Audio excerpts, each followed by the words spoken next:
Amin Tuhan. Amin. Kau memang pembuat mujizat sejati Tuhan. Ya, terbukti dan sangat terbukti Tuhan. Di dalam firman-Mu, di dalam pelayanan-Mu, bahkan di dalam hidup kami Tuhan. Kalau kami ada sampai hari ini, itu mujizat Tuhan. Karena siapakah kami ini Tuhan, sehingga kami boleh hidup sampai hari ini. Ini bukan karena kuat dan gagahnya kami Tuhan. Ini semua karena mujizat Tuhan dalam hidup kami. Terima kasih Tuhan. Terima kasih Tuhan. Kami sungguh-sungguh mengucap syukur kepada Engkau Tuhan. Terima kasih ya Bapa. Saat ini Tuhan waktunya Engkau berbicara. Berkati hamba-Mu bahkan umat-Mu. Di dalam nama Tuhan Yesus. Semua yang siap mendengarkan firman Tuhan bersama saya katakan. Amin. Haleluya. Silakan duduk.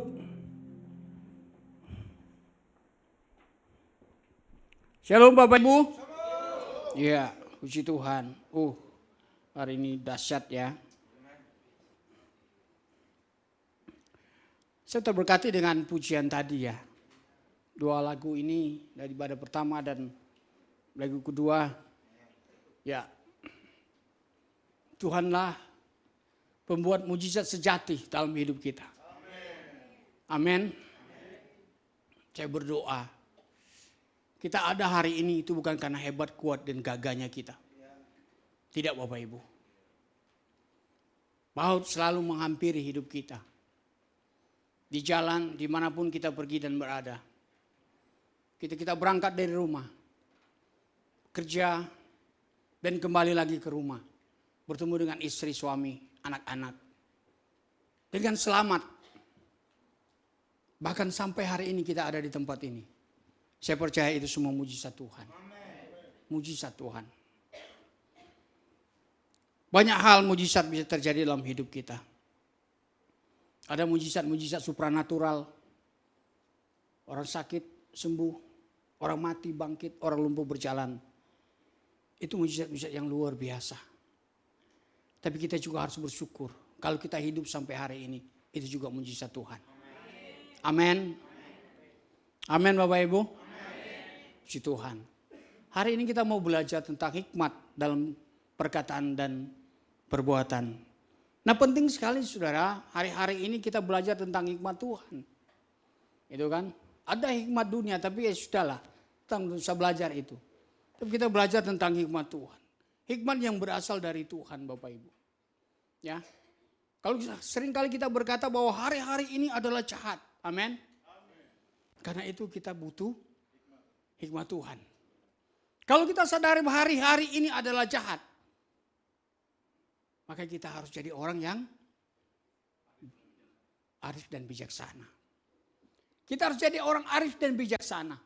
Kita harus jadi orang baik. Kita harus jadi terang dan garam, amin. Dunia sekeliling kita jahat. Karena itu kita harus jadi baik Bapak Ibu. Supaya yang jahat itu lenyap dan yang muncul itu hanya baik. Supaya terang kita itu tetap bercahaya Bapak Ibu. Itu. Jadi gak usah terlalu khawatir dengan hari-hari ini jahat. Tetapi khawatirlah jangan-jangan hidup kita juga sudah tidak jadi terang. Itu kan. Sehingga jahat itu makin kelihatan. Amin Bapak Ibu. Amin ya. Oke. Nah berbicara dengan hikmat Tuhan. Nah ini berbicara mengenai kehidupan praktis Bapak Ibu ya. Bagaimana suami istri. Bagaimana hubungan kekeluargaan. Bagaimana hubungan istri suami dan anak di dalam keluarga. Di dalam gereja. Di dalam pelayanan Bapak Ibu. Bagaimana kita berkata-kata dengan tepat. Bagaimana kita berkata-kata dengan benar. Sehingga dengan perkataan yang benar itu menghasilkan satu perbuatan atau tindakan yang benar Bapak Ibu. Amin. Nah, ini penting bagi kita. Karena hari-hari ini Bapak Ibu kalau dengar orang itu ngomong, aduh mengerikan. Mengerikan. Pernah dengar orang ngomong, aduh gak enak saya mau ngomong. Kasar soalnya Bapak Ibu ya.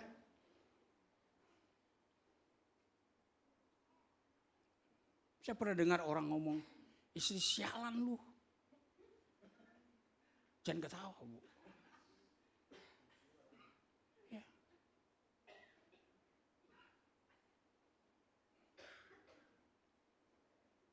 Kalau gue tahu dari dulu, gue gak akan nikah sama lu. Itu ada yang ngomong kayak gitu, Bapak Ibu. Ada ya? Di sono, Pak ya, bukan di sini. Ya. Kalau di sana baru ngomong di sini, Pak ya. Iya. Karena saya di sini ngomong di sono, Pak ya. Kalau saya di sono saya ngomong di sini. Itu banyak, Bapak Ibu. Kata-kata itu saya dengar, Bapak Ibu. Saya dengar. Yang lagi BPN, lagi bimbingan pranikah, kan selalu saya tanya begini, Bapak Ibu. Selalu saya tanya. Coba lihat laki-laki dan perempuan ini. Lu yakin gak sama laki-laki ini? Lu yakin gak sama perempuan ini? Coba saling berhadapan dulu. Oh, yang masih jomblo jangan. Yang lagi bimbingan pranikah ya. Mana ini? Oh, situ ada Stephen sama Nita ya. Confirm ya. Confirm ya, ini lagi bimbingan pranikah. Tanya Bapak Ibu, harus tanya. Jangan sampai kita udah menikah menyesal gue nikah sama lu. Ya kan? Iya. Perkataan lo, perkataan. Perkataan. Iya kan? Biasanya yang ngomong gitu apa? Laki atau istri? Nah itulah. Kalau suami pasti ngomong istri. Kalau istri pasti ngomong suami. Padahal dua-duanya sama gitu ya. Itu Bapak Ibu.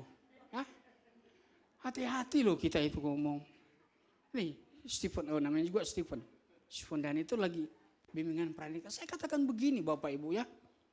Kalau kita itu masih pacaran ya, masih pacaran, dengar nih ya. Yang masih pacaran, Os, Dison, Hah? Dion. Kalau Dison mah statusnya kayak jemuran. Digantung maksudnya. Jadi kayak jemuran. Jadi begitu.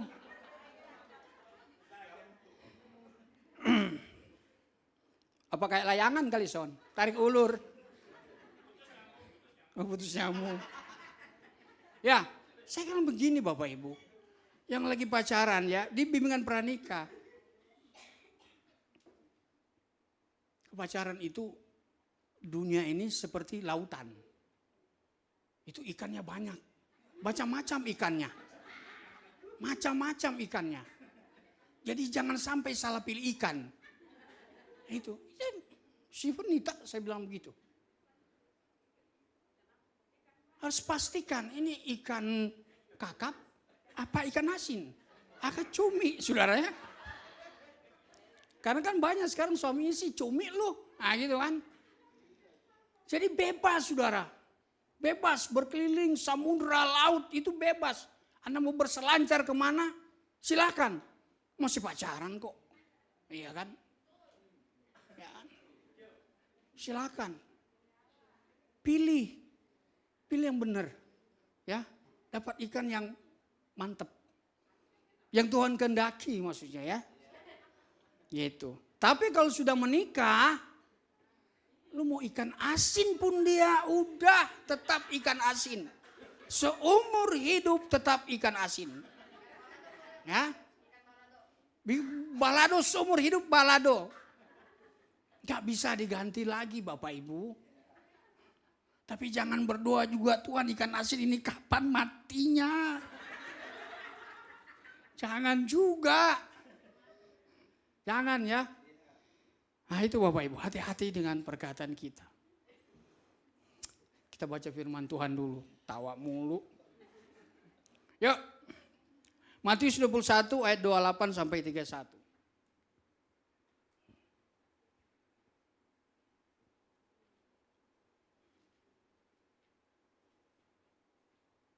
Saya baca ayat 28, Bapak Ibu 29 sampai 31.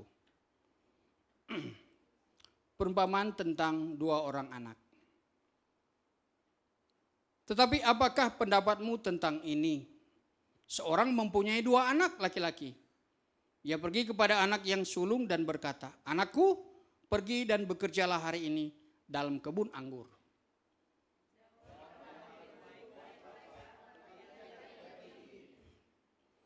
Lalu orang itu pergi kepada anak yang kedua dan berkata demikian juga. Dan anak itu menjawab, "Aku tidak mau." Tetapi kemudian ia menyesal lalu pergi juga.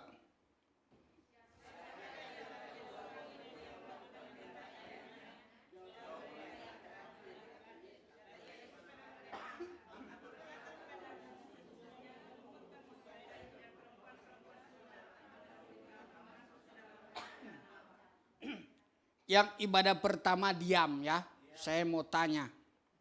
Kalau kita punya anak, maunya anak yang pertama apa anak yang kedua?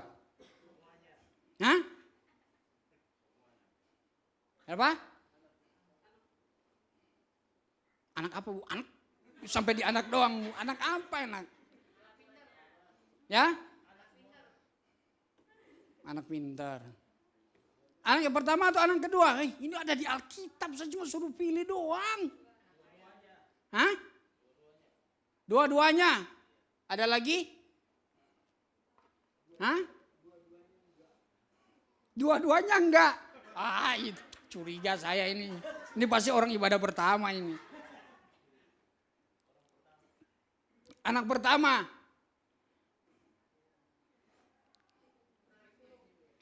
Nah, ini jujur aja. Dari dua model anak ini, kita mau nggak anak dua-dua ini? Hah?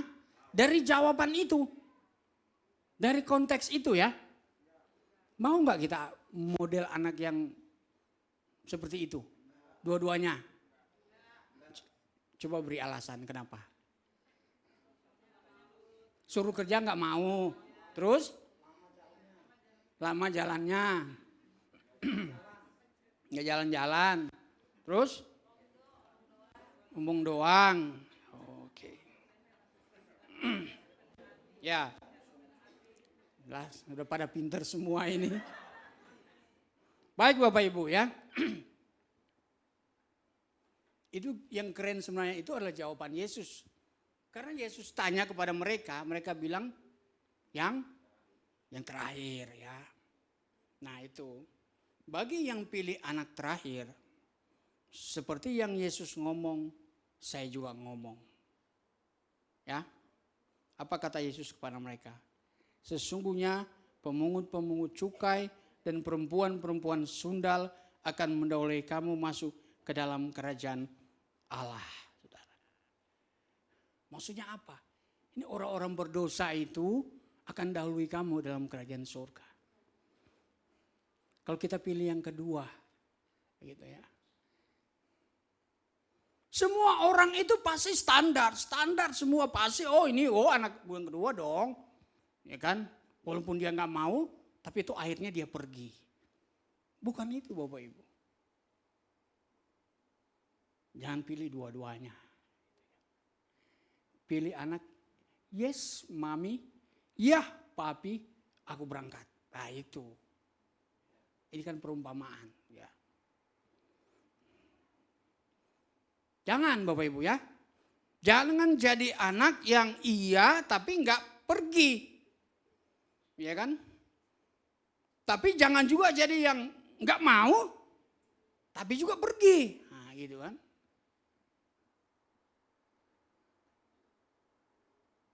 Bu Sinta, kalau mensuruh anak sama Bapak Yet, terus bilang nggak mau, kesel nggak? Hah? Jangan kabel lah Pak, rantai, gitu. Diikat anaknya gitu ya, jangan ya. Palingan kita orang tua itu kan kesel, nih anak kok disuruh kok nggak mau. Minta tolong nggak mau. Orang tua udah kesel duluan, baru tiba-tiba anak, oh iya mama mana. Sudah kesel. Atau tolong dong, kamu pergi beli tomat dulu ke warung Bu Joko. Iya. Iya. Tapi nggak pergi-pergi juga. Sama aja yang kayak gini. Antara perkataan dan tindakan itu nggak selaras, nggak sejalan begitu Bapak Ibu. Iya kan? Os, kita mainkan dulu video ini. Put your hands up, everybody, for Rio Mahon. Seandainya warga pesen 62 dilegalkan senjata, kita langsung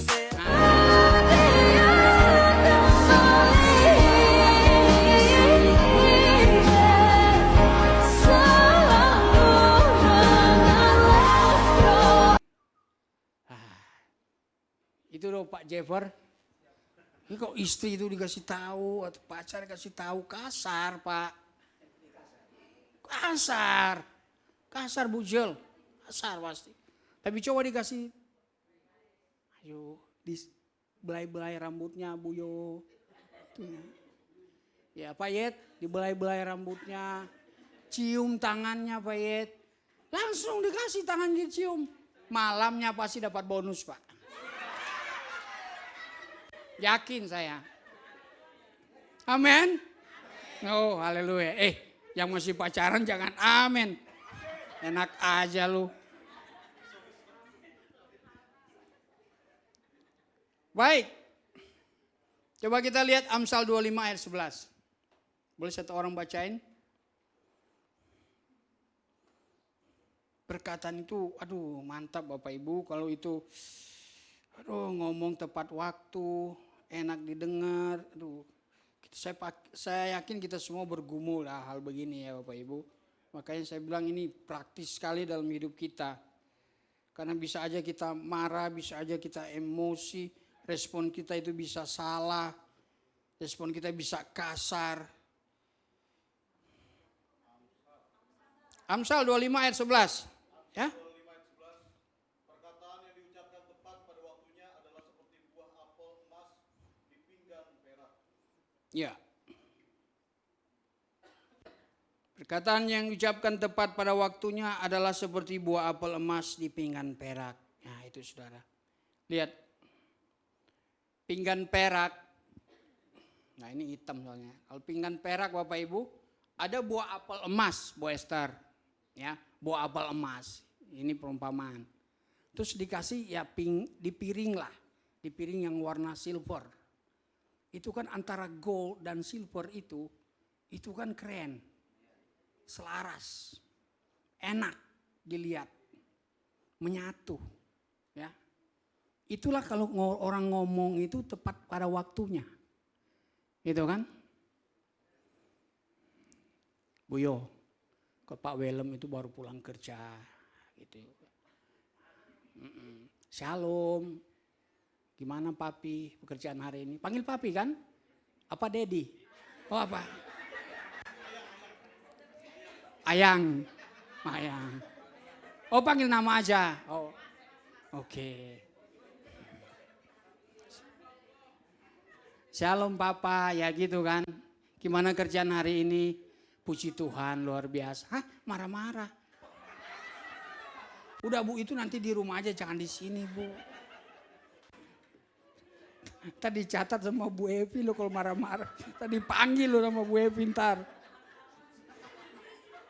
Ya, langsung disambut, bikinin kopi, ya kan enak.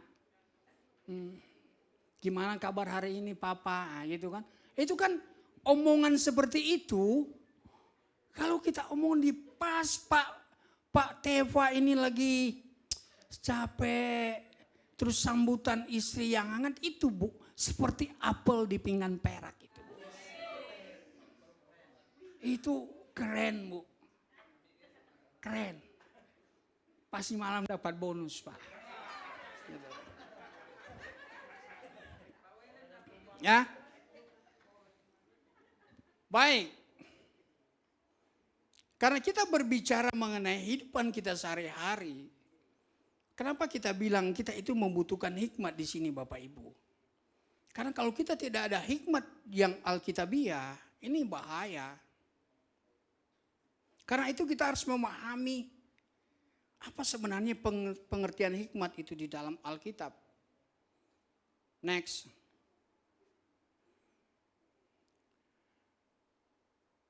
Amsal 1 ayat 7 dikatakan begini. Takut akan Tuhan adalah permulaan hikmat. Jadi hikmat itu sama dengan takut akan Tuhan. Orang yang berhikmat itu orang yang takut akan Tuhan. Dan ketika orang takut akan Tuhan, itu dikatakan awal dari pengetahuan. Ya, atau permulaan hikmat. Nah, Bapak Ibu Saudara yang kasih di dalam Tuhan. Hikmat di dalam takut akan Tuhan, ini berarti kita itu menghormati Tuhan. Menghargai Tuhan. Tunduk kepada Tuhan dan segala kedaulatannya. Nah ini Bapak Ibu. Jadi ketika kita menghormati Tuhan, sebenarnya kita sudah berhikmat, sudah memiliki hikmat. Ketika kita menghargai Tuhan dalam hidup kita, kita ini orang yang punya hikmat sebenarnya. Itu jelas. Amsal 1 ayat 7 ini. Ketika kita tunduk kepada kehendak Tuhan, itu kita juga memiliki hikmat. Gitu ya.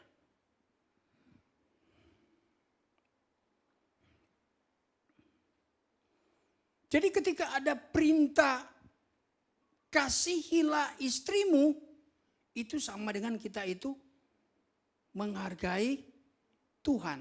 Kita mengasihi istri kita.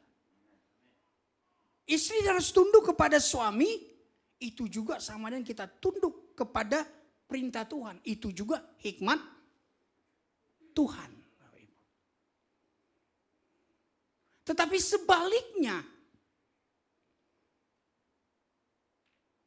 Amsal 1 ayat 7. Orang bodoh menghina hikmat dan didikan. Nah, itu saudara. Takut akan Tuhan itu permulaan awal dari kita memiliki hikmat. Tetapi ketika itu orang bodoh itu menghina hikmat justru. Jadi tidak ada penghargaan, tidak ada ketundukan, tidak ada penghormatan kepada Allah berbanding kebalik, saudara. Ya.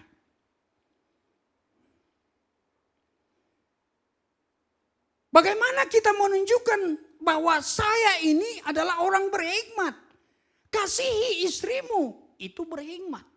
Tunduk kepada suamimu, itu berhikmat.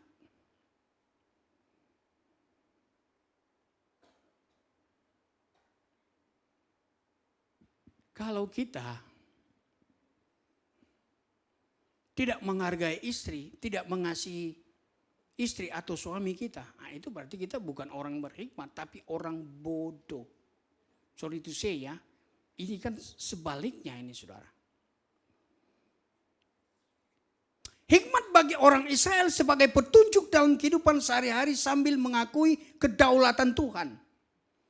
Jadi hikmat itu ada hubungannya dengan kehidupan, dengan segala sesuatu yang terjadi dalam hidup kita. Apa itu? Apapun itu, segala sesuatu yang terjadi dalam hidup kita, di dalamnya itu ada hikmat. Kalau terjadi masalah dalam hidup kita, ada pergumulan-pergumulan yang terjadi dalam hidup kita. Ada pertengkaran, ada cekcok suami istri, masalah anak-anak. Lihatlah itu dalam kerangka kedaulatan Tuhan.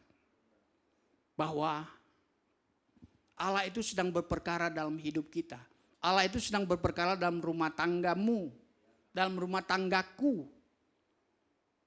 Kepada anak-anakku, kepada istriku, kepada suamiku. Apapun yang terjadi itu semua dalam kedaulatan Tuhan. Dan kita memaknai itu sebagai orang yang takut akan Tuhan, yang tunduk kepada perintah-perintahnya, kita percaya. Semua yang terjadi ada di dalam kedaulatan Tuhan. Itulah kita disebut orang berhikmat. Tapi justru banyak orang itu kecewa dengan segala yang terjadi. Orang dunia pasti akan kecewa Bapak Ibu. Jangankan orang dunia, mungkin saja orang Kristen. Kalau masalah itu nggak habis-habis, masalah itu nggak selesai-selesai. Semua orang pasti kan menginginkan supaya terjadi rekonsiliasi pemulihan. Oh, aduh terima kasih Pak ya, Tuhan memberkati Bapak. Itu juga hikmat Tuhan. Sudah lulus hamba Tuhan, udah lulus. Yo, sampai di mana saya Pak ini? Sampai di akhir lagi ya. Terjadi rekonsiliasi, terjadi pemulihan di dalam kehidupan kita. Nah itu berarti kita itu ada hikmat yang Tuhan berikan. Dan kita jangan menjadi orang-orang yang hanya melihat masalah sebagai apa? Masalah. Masalah itu harusnya jadi challenge, jadi tantangan. Jangan lihat kalau sudah masalah kita lihat lagi itu masalah, oh udah jadi masalah memang. Sudah masalah, Bujel, sudah masalah. Lihat itu sebagai satu tantangan, Bu. Gua bisa, challenge ini gua bisa. Bersama dengan Tuhan. Saya pasti bisa. Ya kan? Tadi lagunya, Yesus itu pembuat mujizat yang sejati. Itu loh. Saya berpikir begini Bapak Ibu. Dalam iman saya, dengan apa yang kita percaya dan tambah dengan penguatan lagu tadi. Masalah apa sih yang tidak bisa diselesaikan oleh Yesus? Saya mau tanya kepada Bapak Ibu. Masalah apa? Masalah mati kita pun diurus sama Tuhan. Ada solusinya. Masalah yang kita lagi jalan, lagi on the way ke neraka, diselesaikan oleh Yesus. Turn back, kembali kepada jalan menuju surga. Ya kan diselesaikan semua itu di kayu salib. Betul gak? Benar gak? Perkara mati kita itu juga ya, tidak mustahil bagi Tuhan. Iya kan?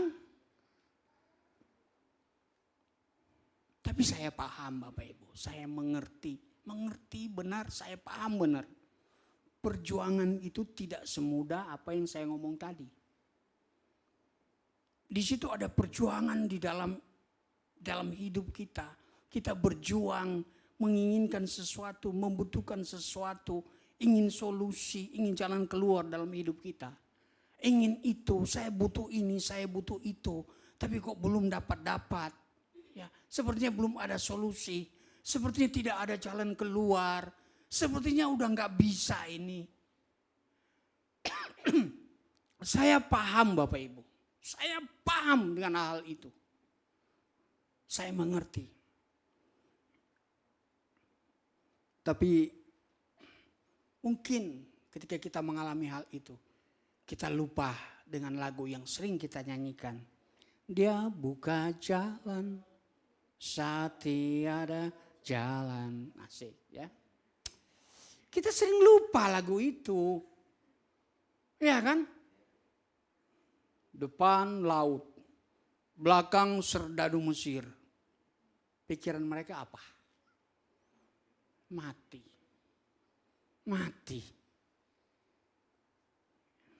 Tahu kan ceritanya ya? Biar kita nyambung ini Bapak Ibu. Ya, orang Israel keluar dari tanah Mesir, di depan mereka itu laut. Gak bisa dong. Mau balik, tentara Mesir di belakang Pak. Gak bisa juga. Ini film Dono bilang Pak, maju kena, mundur kena. Itu Pak, udah gak bisa lagi Pak. Ada jalan gak? Tapi Tuhan buat jalan. Oh haleluya Bapak Ibu. Apa di tanganmu Musa? Tongkat. Buat apa Tongkat ini Tuhan macam-macam. Tongkat buat apa? Tuhan pakai tongkat Musa dan membelah laut itu. Dan dia buka jalan. Nah itu, laut terbelah dan mereka jalan di situ.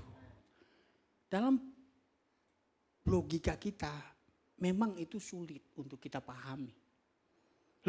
Logika kita itu terbatas. Tapi Bapak Ibu, saya mau ingatkan. Justru, saya ingat Profesor Sahertian. Dia bilang begini.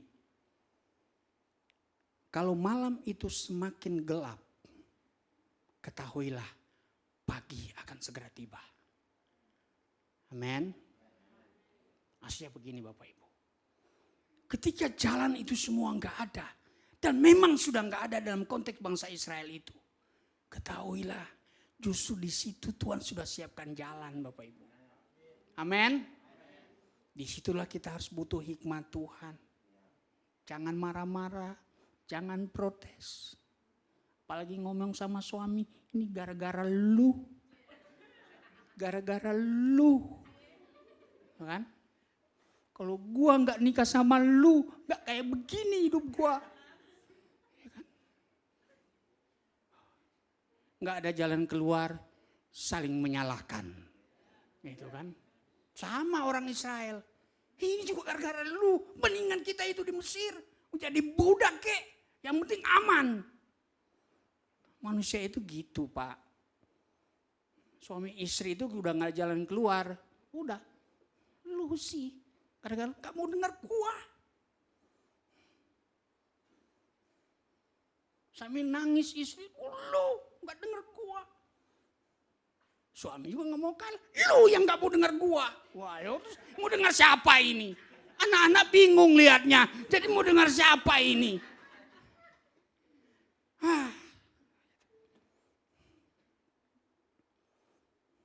Ingat kedaulatan Tuhan. Tahu payung kan Bapak Ibu? Payung. Tahu ya? Payung. Ada yang gak tahu payung sini? Ada ya. Nanti di bawah payung nanti ini payung ya, ini payung. Jadi itu begini Bapak Ibu. Kita itu seperti payung, ini hidup kita. Ini payung kedaulatan Tuhan, ini sini. Jadi dimanapun kita pergi, ini selalu ada kedaulatan Tuhan. Ketika kita jatuh pun, kita itu ada dalam kedaulatan Dia. Ngerti enggak? Ada dalam kedaulatan Dia. Jadi sesuatu pun yang terjadi dalam hidup kita, itu ada dalam kedaulatan Dia. Dia yang ngatur kita. Rancanganku itu bukan rancangan kecelakaan. Damai sejahtera. Iya Tuhan, tapi ini jatuh bangun. Ya, damai sejahtera. Gua yang buat, gua yang rancang. Lu tenang aja. Persoalannya Bapak Ibu. Tapi kadang kita tidak melihat ini. Karena itu kita butuh hikmat Tuhan. Wah, belakang udah kode-kode. Next. Nah, berhikmatkah kita? Coba kita lihat. Orang berhikmat itu orang yang bersedia untuk mendengar dan menerima didikan Bapak Ibu. Orang yang mau belajar, orang yang mau diajar. Jangan soto, jangan sok tahu. Gitu ya. Pernah gak kita ngomong kalau orang langsung balas, udah, gue udah tahu itu. Lu udah usah ngomong, gue udah tahu. Orang begini, bujel, mendingan bawa ke rumah makan Padang. Udah. Biar dia tahu gue baik, gitu. Biar gue tahu bujelita itu baik. Udah begitu aja. Daripada, ngadapi orang-orang kayak begini. Kita Bapak Ibu, maksudnya, walaupun kita itu sudah tahu, biarlah kita mendengar aja. Ya. Jangan sampai kita ngomong, udah lu diam aja, gue udah tahu. Ya. Gue udah tahu. Iya lu udah tahu. Tapi mari kita itu dengan rendah hati, sabar untuk mendengar. Biarin aja. Dengan begitu kan akan terjadi komunikasi yang baik. Biar aja. Dia mungkin kan dalam konsep dia kita belum tahu. Ya nggak apa-apa. Ya nggak apa-apa. Daripada kita bilang, udah, gue udah tahu. Kasihan dia ingin ngomong kok kita langsung cut Bapak Ibu. Emosi. Ya, harus mendengar. Mau diajar. Kita mau diajar enggak? Pakai rotan. Harus mau menerima didikan Bapak Ibu. Didikan itu bisa dari sesama, bisa dari pergumulan. Nanti kita mau belajar dari Tuhan, dari siapapun yang Tuhan pakai untuk membuat kita itu semakin berhikmat.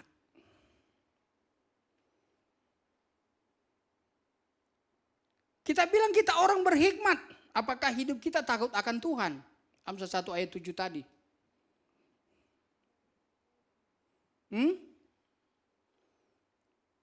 Hidup takut akan Tuhan. Orang berhikmat itu, ini bukan berbicara dia itu hebat di dalam bidang akademis. Bukan. Hikmat itu tidak ada hubungannya dengan prestasi akademis. Gak ada hubungannya.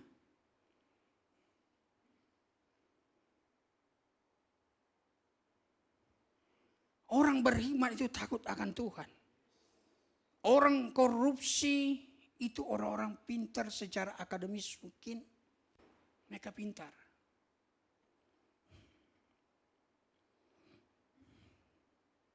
Betul nggak? Itu orang hebat, orang pintar. Makanya hikmat itu bukan berbicara orang pintar secara akademis. Enggak. Orang yang takut akan Tuhan, dia akan berjalan sesuai dengan apa yang Tuhan mau. Jangan korupsi ya, jangan. Jangan. Apalagi? Pemerintah itu adalah wakil Allah. Ya harus. Kamu harus dengar, taat kepada pemerintah.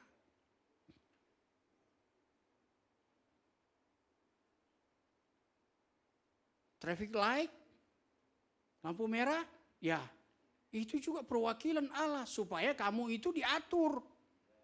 Jangan lu merah, lu jalan, tabrakan. Itu kan. Hijau baru jalan. Gantian. Itu kan teratur hidup berhikmat gitu Bapak Ibu. Kadang-kadang hidup kita juga itu Tuhan buat itu seperti lampu merah. Ada saatnya di mana kita harus berhenti, ada di saatnya kita harus jalan. Betul? Bayangkan kalau Tuhan buat kita ini lampu merah semua, tabrakan nggak kita? Lampu hijau semua, tabrakan nggak kita? Atau lampu merah semua? Nggak ada yang pergi-pergi Bapak Ibu. Diam di tempat semua.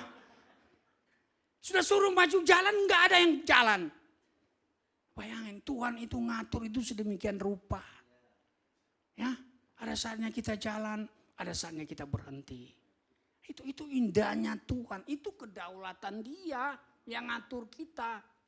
Jalan, stop. Gitu. Tinggal taat aja, apa susahnya sih? Ada yang lampu merah sini masih nerobos? Hah? Ada? Tobat ya Bapak Ibu ya. Sayang Bu pemerintah bikin itu Bu. Itu biaya Bu, anggaran dari pajak Bapak Ibu juga. Iya kan? Gimana? Masih menerobos lagi? Jangan ya. Dengar. Takut akan Tuhan adalah permulaan hikmat. Jadi orang yang berhikmat itu takut akan Tuhan. Taatan kamu itu pada pemerintah dan segala aturan itu dalam rangka kamu takut akan Tuhan. Jadi kalau lampu merah, berhenti. Oke. Setuju? Jemaat di sisi, jemaat yang taat. Pada peraturan lalu lintas. Semua yang sudah wajib punya motor, punya mobil harus punya. Setuju? Setuju? Kalau nggak punya SIM?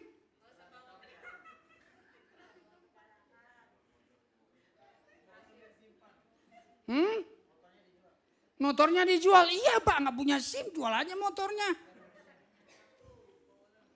Ya kan? Intinya Bapak Ibu ngerti maksud saya kan? Itu aja. Nggak usah nyala-nyalain. Nggak usah angkat tangan. Saya Pak orangnya. Jangan. Nggak usah. Kita tahu kok. Ya. Apalagi? Cepat aja ya. Next. Hikmat itu sebagai alat kontrol kita. Alat kontrol terhadap apa? Terhadap pelanggaran. Ya, karena kita bisa saja, nah ini pelanggaran lalu lintas. Ya, kembali lagi ke situ ya, lebih praktis aja ya. Nah, itu kalau kita punya hikmat, kita tidak akan ngelanggar Bapak Ibu. Ya, termasuk saya juga, gitu ya. Karena apalagi sudah buru-buru, Pak Ferry, buru-buru Pak, lampu merah, di sana belum jalan, ya. Mari kita bertobat sama-sama. Ya. Pelanggaran. Hikmat itu sebagai kontrol supaya kita tidak jadi melanggar. Hidup dan mati, ya kan? Dikuasai oleh lidah. Amsal 18 ayat 21.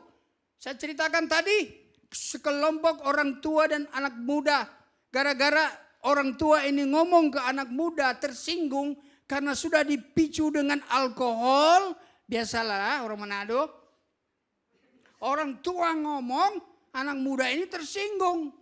Pulang-pulang bawa parang, mau bunuh orang tua itu.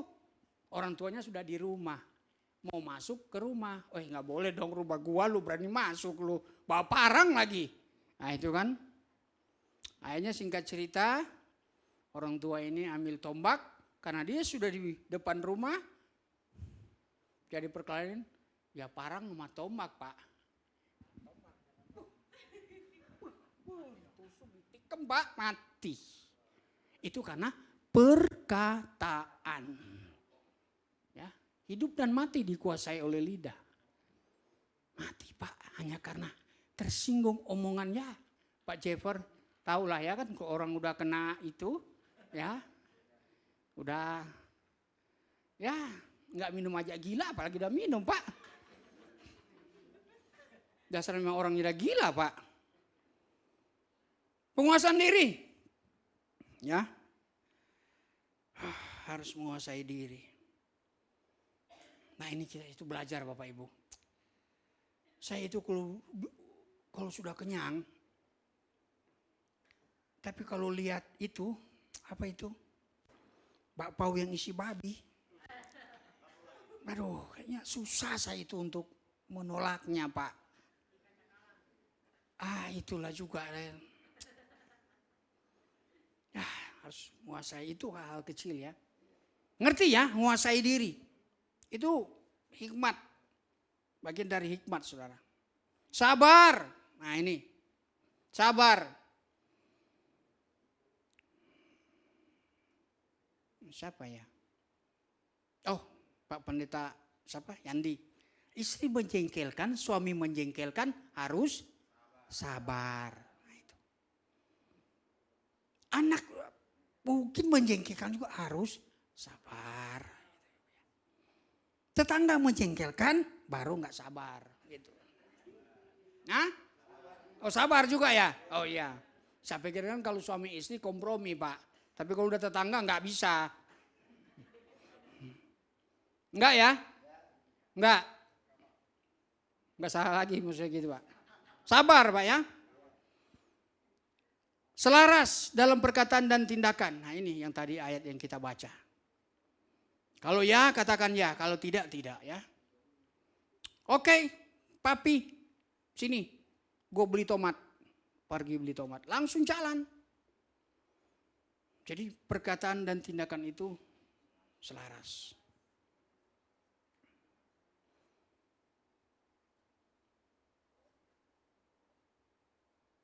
Suami istri. Biasanya bapak-bapak atau ibu-ibu jangan cuma ngomong juga. Ya. Karena wanita itu nggak bisa dia cuma ngomongin I love you. Gak bisa Pak. I love you plus. Ya. Kamu pikir saya lapar hanya jadi kenyang dengan lu bilang I love you? Sorry Pak. Gak mungkin. Tapi bapak-bapak, kalau sudah bilang I love you, ibu-ibu, bapak-bapak ngomong nih, ya pasti ada lah itu kon. Ada, oh kan ada kan Pak? Mana Bu Esther ini? Oh di atas ya. Saya harus konfirmasi langsung gitu Pak. Ada Pak. Ada. Bu Jel? Aman ya? Aman. Pak Yed?